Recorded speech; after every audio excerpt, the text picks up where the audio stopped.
Welcome back to Live at 4. Macomb High School football has went through some growing pains this season, and on senior night against Seymour, it was just about having some fun.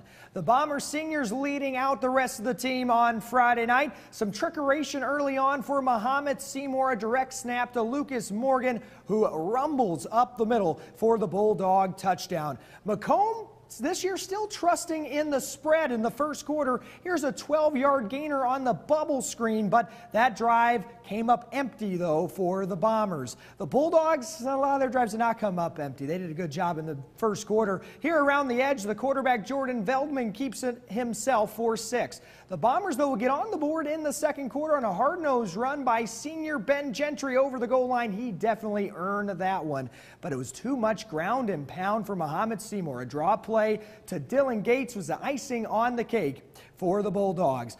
Seymour rolls past Macomb 56-6 in the final game of the regular season. Bomber football goes 1-8 in the first season of the Tony Weston era. Seymour at 6-3 qualifies for the postseason, and the Bulldogs draw my alma mater, Chatham Glenwood, in the Class 5A playoffs. Go Titans. Coach David Rodis and star running back Nate Ferguson, all businesses of Sparklones, hosted North Fulton on senior night. Early on, BWP will get on the board behind the churning legs of Wes Rhodes as he powers in for 6.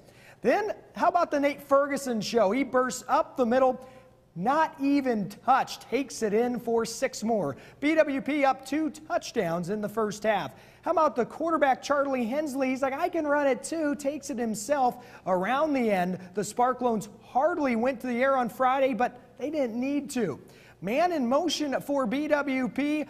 But it's ultimately going to be Ferguson off of the pitch. He finds another hole, almost broke it for another TD. A shoestring tackle, though, got him down, but he would rack up the yardage. Very next play, Ferguson would not be denied this time, and the Sparklones take a commanding 26-6 lead in the second half en route to a 7-2 regular season. Nate Ferguson had himself a night, 292 yards on 26 carries as BWP steamrolls North Fulton 33-6. The Sparklones return to the postseason in back-to-back seasons and host the Carlisle Indians in Bushnell Saturday at 2:30 in the first round of the IHSA Class 2A state playoffs. Both Macomb High cross-country teams traveled to Aledo for regionals on Saturday morning, aiming to move on to sectionals. Starting with the girls' results, Elmwood won the meet. The Bomber girls right behind, finishing second as a team. Maya Stovall led the way for MHS with a time of 20:56, good enough for 8th overall. And Hallie Evans comes in 11th place with an impressive time for a sophomore of 21:10. To the boys' results from the Mercer County Regional, Elmwood of a clean sweep, they win the boys as well. Macomb finishes 3rd as a team, paced by Dakota Shepler. The Bomber boys and girls cross-country teams both advance to the Elmwood sectional this Saturday at Maple Lane Country Club in Elmwood. The girls' race begins at 10, the boys' meet follows at 11. Regional time as well for Macomb High volleyball. The Bombers first had to get past a familiar foe, rival Monmouth Roseville, a team that's already beat Macomb twice this season.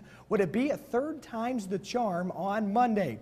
IHSA Class 3A regional quarterfinal. Coach Rexroth preparing for what would be an instant classic. Early on in the first set, Carly Gillen records a kill for the Titans. Monroe's dominate early. Gillen picks up the block for another point. Set point, Kaylee Woodard serves, and the Bombers can't quite return it. Monmouth Roseville takes set 1, 25-7. Looks like it would be an easy win for the Titans, right? Wrong. Bree Smith and Alex Nevy combine for the block. 10-6 Macomb, starting to go on a run in the second set. Then Nicole Lester to Anna Dively, who taps it over. Macomb High battles to win the second set, 25-21. The Bomber crowd, they were feeling a third set. The deciding set, Woodard rejected by Autumn Kinehart. Bombers up 20-18 in set 3. A couple points later, Jordan Hare wants her high school volleyball career to continue. She adds a kill. Now we're all tied at 23. Nevy makes it look easy. Advantage Bombers. Could they finish it, though? That was the question. A little bit of a spoiler alert for you all. Yes, Dively's serve is too much to handle. MHS battles back to take the deciding set, 25-23. How about a little court storming for Macomb High volleyball? The Bombers win the match 2-1 and are moving on to the 3A regional semis tonight at 5:30 against Peoria, Notre Dame, and Monmouth. I got to get going. Western Illinois football put its unblemished 4-0 road record this season on the line on Saturday at North Dakota State, and the Fargo Dome was rocking on Saturday.